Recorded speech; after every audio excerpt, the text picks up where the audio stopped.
এক দরবেশ বান্দা এক বট গাছের নিচে বিশ্রাম করতেছিলেন আর সূরা মুলক পড়তেছিলেন।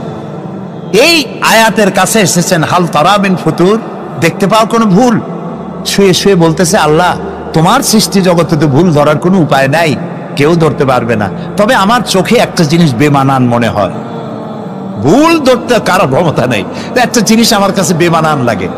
একা একা বলতেছে, সেটা হলো এই, তুমি তাল গাছ বানাইছো যেমন, তালও সেই রকম বড়, বেল গাছ যেমন বেলও বড়, নারকেল গাছ যেমন নারকেলটাও বড়, কিন্তু এত বড় বিরাট বট গাছ, ফল একেবারে এতটুকু এতটুকু, এইটা একটু বেমানান লাগতেছে। এই চিন্তা করতেছে দরবেশ সাহেব, হঠাৎ করে একটু বাতাস এসে গাছের ডাল আন্দোলিত হয়েছে, একটা আধা পাকা বটের ফল অনেক উঁচু থেকে ছিঁড়ে এসে দরবেশের নাকের উপরে পড়ছে, নাকটা জ্বলে উঠছে। দরবেশ সাহেব বলছে, আস্তাগফিরুল্লাহ, আল্লাহ এটা তো ফল না, এটা আমার চিন্তার জবাব। আমি চিন্তা করতেছি গাছ আনমান ফল হয় নাই, তাল গাছ যেমন ফল যেমন, বট গাছ যেমন ফল যদি ওই আকারে হইতো, ফলটা যে পজিশন নিয়ে আমার নাকে পড়ছে, এতে তো আমার নাকও যাইতো মাথাও যাইতো। সুতরাং আল্লাহ রাব্বুল আলামিন তার সৃষ্টি জগৎকে আপন কুদরত দিয়ে সুন্দর করে সৃষ্টি করেছেন। ভাগ্যবান তারা যে আল্লাহকে স্বীকার করে 5 ওয়াক্ত নামাজে আল্লাহকে সেজদা দেয়, সুবহানাল্লাহ।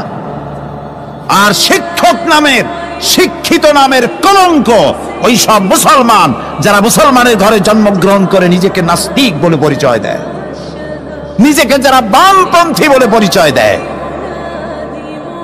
মুসলমান তা আবার বামপন্থী, আস্তাগফিরুল্লাহ।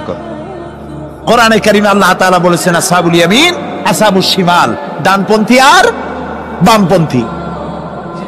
রাসূলুল্লাহ বলেছেন, বাম হাতে খায় শয়তান, তোমরা বাম হাতে খাবা না। বাম দিকের কামটাই শয়তানের, বাম দিকে কাম কার? জোরে বলেন। এই জন্য রাস্তা দিয়ে হাঁটবেন, ডান দিক দিয়ে হাঁটেন, কিছু খাইবেন ডান দিক দিয়ে খান, কিছু শুরু করবেন ডান দিক দিয়ে করেন। মুসলমানের কাজ সব ডান, ডানপন্থীদের নেতা পয়গম্বরেরা সব ডানপন্থীদের নেতৃত্ব দিয়ে আল্লাহ রাব্বুল আলামিন কিয়ামতের দিন ডানপন্থীদের নিয়ে আল্লাহর নবীরা জান্নাতে চলে যাবে। আর বামপন্থীদের নেতা শয়তান, বামপন্থীদেরকে শয়তানের নেতৃত্ব দিয়ে সবগুলিকে জাহান্নামে নিয়ে যাবে। এই জন্য দেখবেন বামপন্থীদের যত নেতা আছে, একটা নেতাও মসজিদে যায় না, নামাজ পড়ে না। প্রিয় ভাই, সব কপাল পোড়া না হলে কোন মুসলমানের সন্তান বামপন্থী আন্দোলন করতে পারে না। হতভাগ্য, নিকৃষ্ট, জঘন্য। আল্লাহ এদেরকে হেদায়েত করুন, বলেন আমিন। জোরে বলেন আমিন। ওরা নামাজে নাই, রোজায় নাই, আল্লাহ নাই, রসুলে নাই, পরকালে নাই, মক্কায় নাই, মদিনায় নাই, ঠিক কিনা? আল্লাহ হেদায়েত নসিব করুন, বলেন আমিন। তাহলে 3টি পুঁজির কথা বলেছিলাম, তার মধ্যে প্রথম পুঁজি হলো আল্লাহর কি বিশ্বাস করতে দেখি? অস্তিত্বকে বিশ্বাস করা।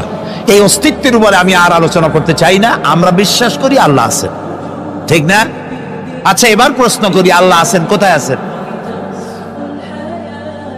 আচ্ছা, বুঝতে পারছি আপনাদের মধ্যে ইখতিলাফ হয়ে গেছে। কেউ বলছেন সব জায়গায়, কেউ বলছেন আরশে, কেউ বলছেন আকাশে।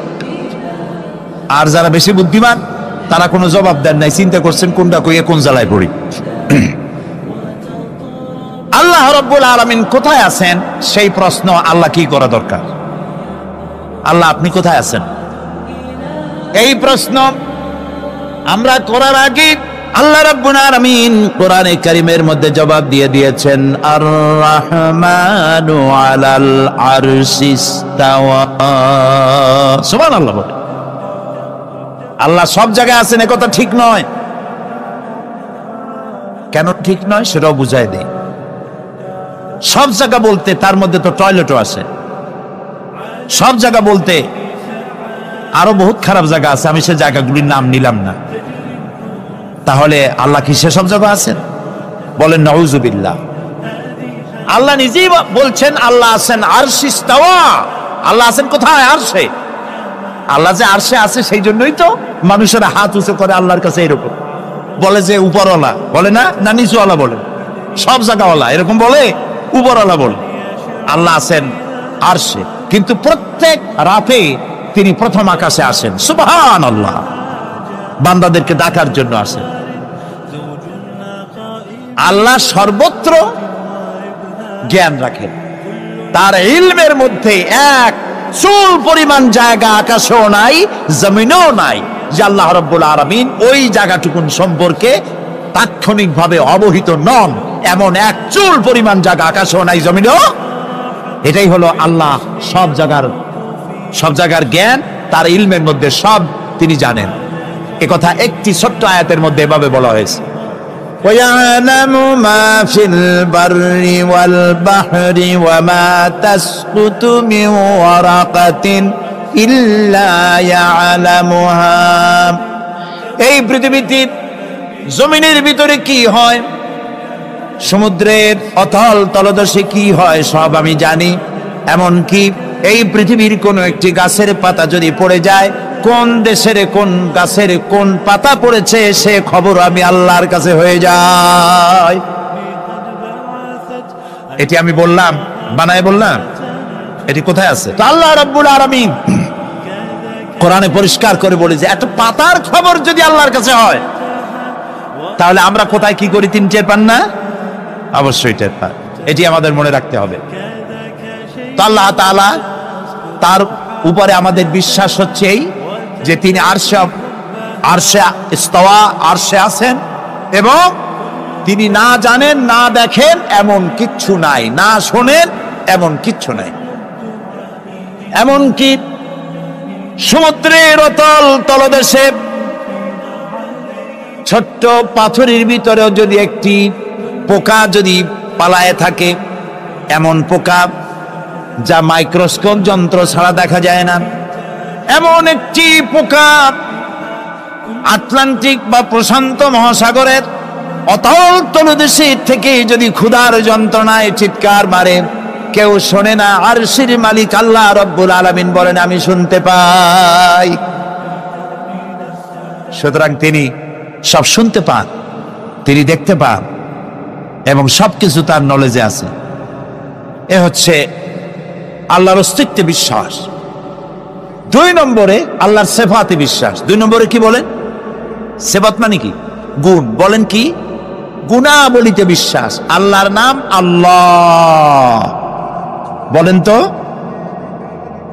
আল্লাহ নয়, কিন্তু আল্লাহ হচ্ছে অশুদ্ধ, শুদ্ধ হচ্ছে আল্লাহ। বলার সময় মুখটা গোল হয়ে যাবে। বলেন তো, সবাই উচ্চারণ করেন আল্লাহ, আবার বলেন আল্লাহ, আবার বলেন আল্লাহ। সুবহানাল্লাহ, কি মধুর নাম, কি মজার নাম। কোন বান্দা যদি অন্তরের অন্তঃস্থল থেকে একবার যদি বলে আল্লাহ, আল্লাহ রাব্বুল আলামিন 70 বার সাড়া দিয়ে জিজ্ঞেস করেন বান্দা কি চাও, আমি শুনছি। আল্লাহ হচ্ছে ইসমে জাত, আর সিফাতি নাম হচ্ছে বাকি 98টা নাম। মোট ওয়ালাহুল আসমাউ হুসনা, আল্লাহ তাআলা রয়েছে পবিত্র নাম, অনেক নাম, 99টা নাম। কয়টা নাম? আল্লাহ হচ্ছে ইসমে জাত। এই যে আমরা অনেক সময় খোদা বলি, খোদার কসম, খোদার কিরা, খোদা হাফেজ বলি না আমরা? এই খোদা শব্দ যতটা সম্ভব এই শব্দ উচ্চারণ থেকে বিরত থাকা উচিত, কারণ আল্লাহর 99 নামের মধ্যে খোদা বলে কোনো শব্দ নাই। কেউ যদি 10 লক্ষ বার খোদা বলে, একবার আল্লাহ বলার সমান হবে না, হবে না। কেমন খোদা বলে আল্লাহ নিজের নামকে পরিচিত করেন নাই। আল্লাহর নাম হচ্ছে আল্লাহ, আল্লাহর নাম কি? আর বাকি হলো গুণবাচক নাম। তিনি রব, তিনি রাজ্জাক, তিনি ওয়াদুদ, তিনি জব্বার, তিনি কাহ্হার, তিনি রহমান, তিনি রহিম। এরকম আছে না নাম? সব গুণবাচক নাম। এই আল্লাহকে বিশ্বাস করতে হবে। 1 নম্বরে তার অস্তিত্ব, তিনি আছেন। 2 নম্বরে গুণ সহকারে বিশ্বাস করতে হবে। আমরা পানিকে বিশ্বাস করি সে চুবাইয়া ডুবাইয়া মারতে পারে, এই হিসাবে বিশ্বাস করি, ঠিক না? আগুনকে বিশ্বাস করি সে পোড়ায় মারতে পারে। সাপকে বিশ্বাস করি সে দংশন করলে আমি মরে যেতে পারি, ঠিক কিনা? এইভাবে প্রত্যেকটা জিনিসের গুণ সহকারে তাকে বিশ্বাস করতে হয়। সেই জন্য আল্লাহকে আল্লাহ আছেন এইটা শেষ কথা নয়, তার গুণ সহকারে তাকে বিশ্বাস করতে হবে। তিনি হচ্ছেন খেতে দেওয়ার মালিক, রাজ্জাক। মানে বলেন তো নামটা কি? রাজ্জাক মানে কি? রিজেক দাতা। কে রিজেক দাতা? এই জন্য রিজেক চাইতে হবে কার কাছে? আল্লাহর কাছে। কোন অভাব অভিযোগের জন্য আমি কাউকে বলবো না আপনি আমারে খেতে দেন, আল্লাহর কাছে চাইতে হবে। চাইবো কার কাছে? আল্লাহর কাছে। খেতে দেওয়ার মালিক তিনি। আচ্ছা বলেন, এই পৃথিবীর মধ্যে মানুষেরা বেশি না হাতি, ঘোড়া, বাঘ, ভল্লুক, ময়না, টিয়া, মাছ, পাখি, পতঙ্গ, কীট এগুলো বেশি? কোনটা বেশি?